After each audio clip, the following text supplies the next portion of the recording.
Welcome to the inside of an Atom 3.5. To my left is Big Jim on his motorcycle. To my right is Liam in his not DS3, DS3. Jim Davis, hello. Hello. This is Gertrude. It is. Tell us about Gertrude. She's a 98 Yamaha R1. Was talked into racing by a friend of mine. Decided to give it a go, and yeah, haven't looked back. It's a massive adrenaline rush. So I race in Thunderbike Extremes as a rookie this year with the British Motorcycle Racing Club, and they have their own dyno machine, and you have to have it under 130 brake horsepower. Oh, really? Otherwise she's outside the limits. So. Is there a weight limit as well? There is, yeah, but I'm not sure what that is. Oh, okay. So what do you reckon this is? 170? Well, like that? 180? It's 128.4 at the back wheel brake horsepower, and it's probably about 180 kilos. Okay, so pound to weight ratio is pretty key. What's it like getting it off the line, is it? Yeah, she's not too bad.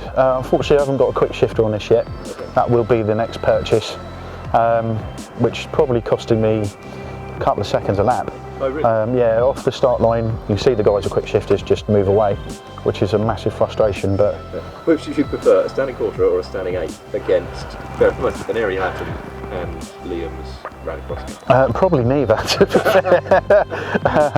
They really are something else. Especially today, grip might be a bit of an issue. Liam Duran, hello. This is your FI World Rallycross DS3. Yep. How much DS3 is in it? Not that much anymore, I could say. I mean, it looks like a DS3 from the outside, and it's built around a standard DS3 chassis. Okay. But pretty much stops there. What's the engine then? It's a Citroen engine, has to be by the rules, but it's actually a cast iron diesel block with a petrol head, because we obviously run a lot of power, and the aluminium blocks can't take the power. So yeah. What size is it? Turbocharged, is it? Yeah, turbocharged 2 litre. 2 litre, making how much? About 590 horsepower and 660 foot-pounds of torque. Oh, crikey. Yeah. Are they restricted, air restrictors? Yeah, that's the. I mean, you could go up to 1,000 horsepower if it was unlimited, but we run a 45mm turbo restrictor, and that's kind of the way they control the power for the sport. It would rev to 9,000, but it runs out of power about 7.5. Okay. So I mean, I'm in the power band up until about 125 mile an hour. And it presumably runs through a four-wheel drive race? Yeah, it's six-speed sequential, four-wheel drive, front and rear differential. It does 0-60 in about 2 seconds. 2 seconds? Yeah, which is, you know, faster than most things.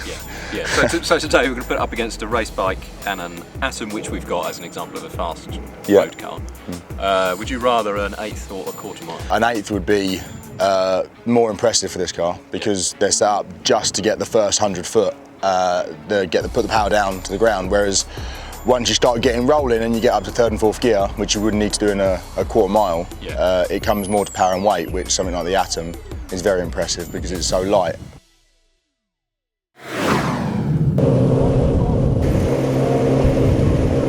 I've seen Liam's car go a couple of times. I don't fancy my chances against it.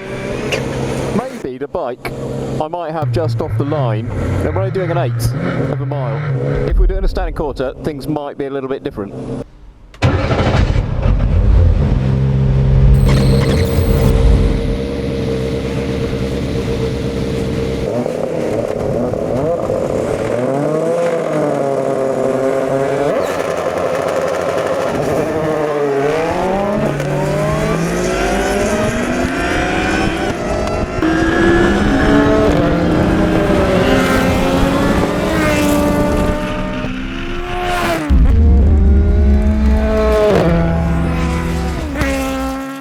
Unsurprisingly, I didn't get much of a look in against Liam Duran.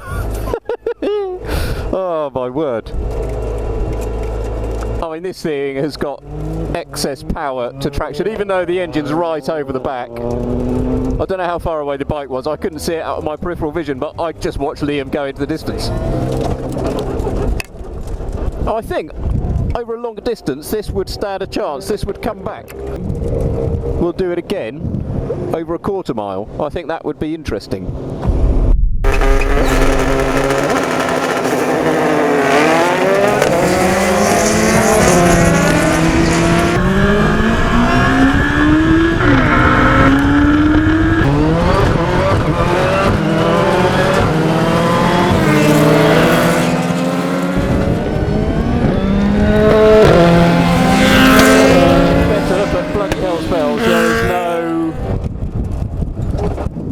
now, there's just no competing with a four-wheel drive World Rallycross car.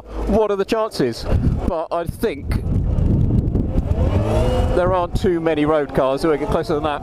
And that felt a good start to me. That felt a really good start to me for this, especially on this surface.